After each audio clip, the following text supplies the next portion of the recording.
Today we will be discussing chain reaction and enrichment of uranium.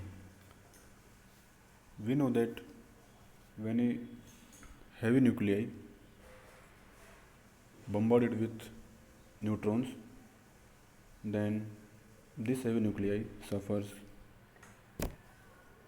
fission process. For example, for uranium 235, uranium 235 के fission process में जब यह nuclei किसी neutron को capture करता है, थर्मल न्यूट्रॉन को कैप्चर करता है, तो उस केस में इसका फिशन दो कंपेरेबल मास के प्रोडक्ट न्यूक्लियाई में हो जाता है, बेरियम और क्रिप्टॉन में हो जाता है, जैसे हमने पहले देखा है। और 3 न्यूट्रॉन का इमिशन होता है और अबाउट 200 MeV 200 MeV एनर्जी पर fission released in this fission process. तो यहाँ पर एक न्यूट्रॉन के कैप्चर करने के बाद इस फिशन प्रोसेस में 3 न्यूट्रॉन मिले। ये न्यूट्रॉन किस प्रकार से चेन रिएक्शन को आगे बढ़ाते हैं वो हम यहाँ पर देखेंगे। देखिए, इस प्रोसेस में ऑन एन एवरेज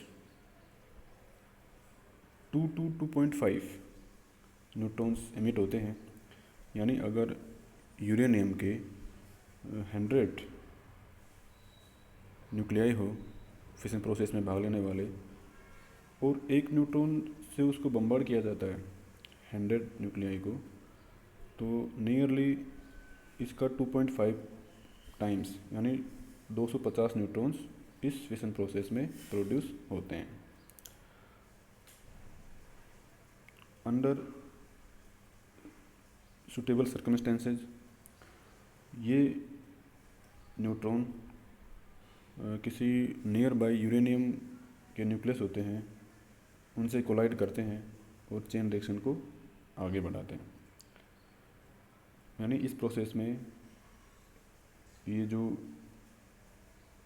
न्यूट्रॉन्स है वो यूरेनियम का फिशन है उसको आगे बढ़ाने में अपना योगदान देते हैं। This process once starts progresses in forward direction, जैसा कि इस फिगर में दिखाया गया है। फर्स्ट फिगर में एक न्यूट्रॉन जब किसी यूरेनियम जो हेवी न्यूक्लियस है उस पर बम्बार्ड होता है, तो 2 कंपेरेबल मास के, यहाँ पर हम देखेंगे 2 कंपेरेबल मास के ये प्रोडक्ट न्यूक्लियाई मिले, और इसके अलावा 2 न्यूट्रॉन मिले। ऑन एन एवरेज 2.5 न्यूट्रॉन्स मिलते हैं सेकेंड जनरेशन में। अब ये न्यूट्रॉन किसी नियर बाय यूरेनियम के न्यूक्लियस से जब इनकी कोलिजन होती है तो सेम प्रोसेस वापस रिपीट होती है, और इस प्रोसेस में भी 2 प्रोडक्ट न्यूक्लियाई मिलते हैं और 2 न्यूट्रॉन मिलते हैं। अब इस प्रोसेस में जिन न्यूट्रॉन्स का प्रोडक्शन हुआ है वे भी अपने नियर बाय जो यूरेनियम की और न्यूक्लियाई है, तो सुटेबल सर्कमस्टेंसेज में और न्यूट्रॉन्स का एमिशन कर देते हैं और प्रोडक्ट न्यूक्लियाई बनाते हैं। ये चेन रिएक्शन चलती रहती है। सेम प्रोसेस इस साइड भी होती है, तो ये चेन रिएक्शन चलती रहती है। ये डिपेंड करता है कि यूरेनियम का कौन सा आइसोटोप अपन ने लिया है।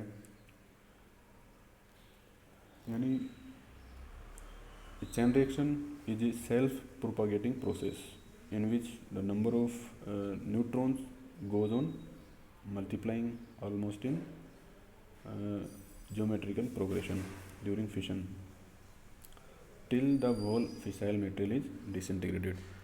यानी जब तक जो फिसाइल न्यूक्लियाई है, यूरेनियम है, वो पूरी तरह से डिसइंटीग्रेट नहीं हो जाता है, तब तक ये चेन रिएक्शन चलती रहती है। अब इस चेन रिएक्शन को सस्टेन करने के लिए जो हैवी न्यूक्लियाई है उसका एनरिचमेंट होना बेहद ज़रूरी है। इसको हम नेक्स्ट स्लाइड में देखेंगे। जैसा कि इसमें दिखाया गया है, यहाँ पर यूरेनियम न्यूक्लियस लिया गया है, उसके 3 आइसोटोप होते हैं, 92 यूरेनियम 234, 235 एंड 238। इनकी जो अबुंडेंस रेशियो है, इनका अर्थ पर पाए जाने का जो परसेंटेज है, वो यूरेनियम 234 का नियरली ज़ीरो होता है, बहुत कम मिलता है ये अर्थ पर। और यूरेनियम 235 है, वह भी, उसकी भी क्वांटिटी बहुत कम होती है। लेकिन यूरेनियम 238 है, वो अर्थ पर अबुंडेंस क्वांटिटी में मिलता है।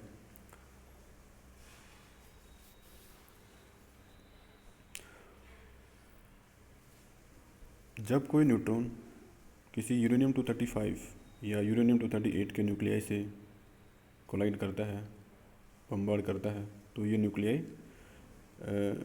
डिसइंटीग्रेट हो जाते हैं। लेकिन हर न्यूट्रॉन यूरेनियम 238 को डिसइंटीग्रेट नहीं कर सकता। इसके लिए इन यूरेनियम 235 और यूरेनियम 238 दोनों के लिए अलग अलग कंडीशंस है। यूरेनियम 238 इसका जो फिशन है, फिशन प्रोसेस है, वो हाई एनर्जी के न्यूट्रॉन से ही पॉसिबल है। यानी जो फास्ट न्यूट्रॉन है, जिनकी एनर्जी 1.1 MeV होती है कम से कम, यदि उन न्यूट्रॉन से इस न्यूक्लियस का यूरेनियम 238 को बम्बार्ड किया जाए, तो ही यूरेनियम 238 का फिशन पॉसिबल है।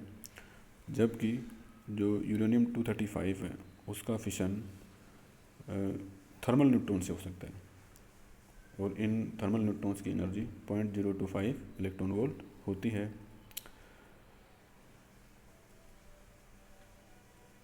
अब क्योंकि जो चेन रिएक्शन हमने पिछली स्लाइड में देखी थी, इसमें जो प्रोडक्ट न्यूक्लियाई बने और साथ में 2 न्यूट्रॉन और बने हर जनरेशन में, तो जो न्यूट्रॉन मिले हैं आफ्टर फिशन, उनकी एनर्जी 1.1 MeV से कम होती है।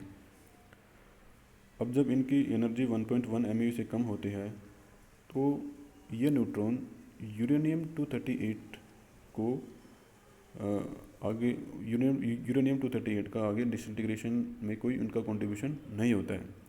क्योंकि यूरेनियम 238 है, उसका डिसइंटीग्रेशन केवल तभी हो सकता है जब जो न्यूट्रॉन है, उनकी एनर्जी 1.1 MeV से अधिक हो।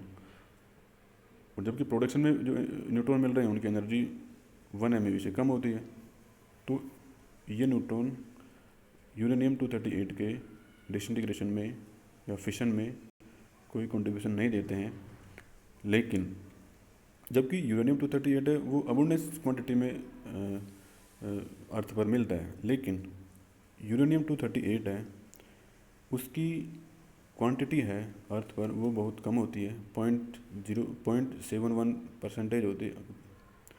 लेकिन इसका जो फिशन है, इसका जो डिसइंटीग्रेशन है, वो थर्मल न्यूट्रॉन से होता है। इसका जो डिसइंटीग्रेशन है, वो यूरेनियम 235 का डिसइंटीग्रेशन है, वो थर्मल न्यूट्रॉन जिसकी एनर्जी 0.025 इलेक्ट्रॉन वोल्ट होती है, उनसे होता है। तो इस न्यूक्लियर चेन रिएक्शन को सस्टेन रखने के लिए, बनाए रखने के लिए, हमें यूरेनियम 235 को एनरिच करना पड़ता है। यही फिसाइल मटेरियल है, यानी this is the condition for obtaining self sustain chain reaction